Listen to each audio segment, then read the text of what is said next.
उत्तराखंड में कोरोना संक्रमितों की संख्या में रिकॉर्ड इजाफा देखने को मिला है। शनिवार को कोरोना के 1115 नए केस सामने आए हैं। 24 घंटे में कोरोना से 14 लोगों की मौत हुई है।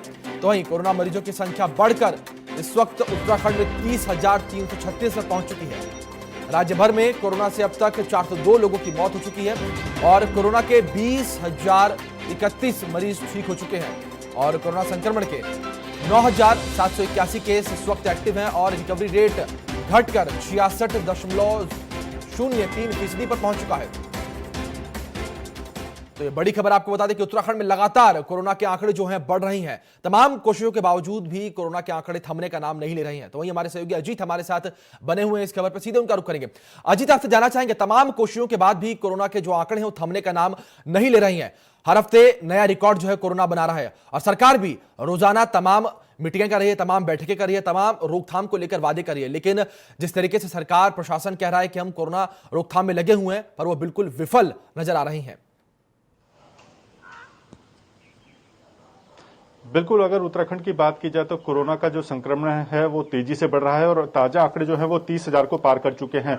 वहीं अगर मौतों की संख्या देखी जाए तो वो 400 से ज्यादा हो चुकी हैं। तो साफ है कि किस तरह से कोरोना पूरे उत्तराखंड में अपने पांव पसार चुका है। और बीते रोज के अगर स्वास्थ्य बुलेटिन पर नजर डाली जाए तो 1,115 अब तक का सबसे बड़ा रिकॉर्ड है जो एक दिन में दर्ज किया गया है कोरोना संक्रमण का। तो साफ है कि राज्य सरकार के जो दावे थे वो हवा हवाई साबित हो रहे हैं। सरकार वादे जरूर कर रही है, दावे कर रही है कि तमाम व्यवस्थाएं उनकी तरफ से की गई है, चाहे बॉर्डर चेक पोस्ट पर तमाम आने वालों की चेकिंग की व्यवस्था की जाए या फिर प्रदेश के भीतर तमाम स्थानों पर कोविड डेडिकेटेड हॉस्पिटल्स बनाए गए हैं। तमाम तरह के संक्रमण को रोकने के लिए यहां पर कार्य किए जा रहे हैं। लेकिन फिर भी जो कोरोना है वो तेजी से पांव पसार रहा है। बीते रोज का आंकड़ा साफ है कि जो अब तक का सबसे ज्यादा दर्ज किया गया है, 1,000 से ज्यादा मरीज कल एक दिन में 24 घंटे के भीतर निकलकर सामने आए हैं। तो सरकार को अब अपनी रणनीति में थोड़ा और बदलाव करना होगा। हालांकि समय समय पर रिव्यू बैठक सरकार की तरफ से लगातार की जा रही है और जो भी अपडेट्स होते हैं जिलाधिकारियों के माध्यम से सरकार को पहुंचाए जाते हैं, उसको समझते हुए देखते हुए तमाम दिशा निर्देश शासन की तरफ से जारी भी किए जा रहे हैं।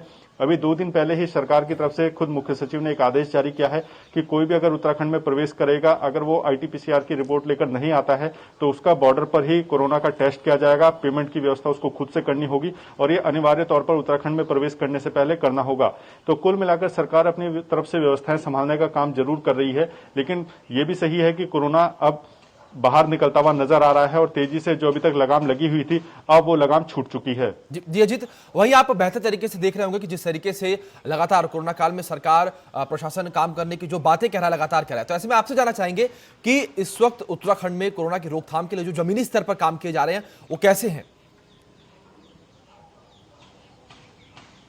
बिल्कुल, अगर सरकार की बात की जाए तो पूरे जनपदों में 13 जनपद है, 13 के 13 जनपदों में कोविड डेडिकेटेड हॉस्पिटल्स यहां पर पहले ही दिन बना दिए गए थे और अब सरकार ने कोशिश की है जो भी प्राइवेट बड़े हॉस्पिटल्स हैं उनको भी यहां पर टेक ओवर किया गया है, उनके सभी बेड्स को यहां पर रिजर्व किया गया है कोरोना को लेकर।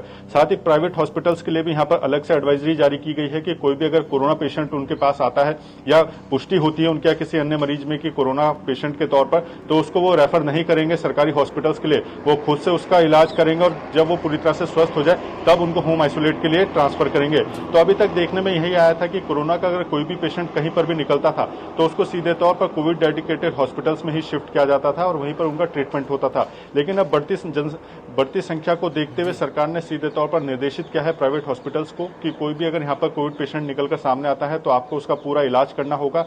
हालांकि पेमेंट की व्यवस्था इसमें अलग अलग की गई है, सरकार की तरफ से दरें भी तय कर दी गई है कि वेंटिलेटर्स के लिए कितनी होगी, आईसीयूज के लिए कितनी होगी। तो तमाम तरह की व्यवस्थाएं सरकार ने यहां पर बनाने का काम जरूर किया है। जी, तमाम तरह की व्यवस्थाएं जो है सरकार बना रही है और तमाम बैठकें भी सरकार करे, लेकिन इसके बाद भी लगातार कोरोना के जो आंकड़े हैं प्रदेश में बढ़ते चले जा रही हैं। बहुत बहुत शुक्रिया आपका अजीत, हमारे साथ जुड़ने के लिए, तमाम जानकारियों के लिए।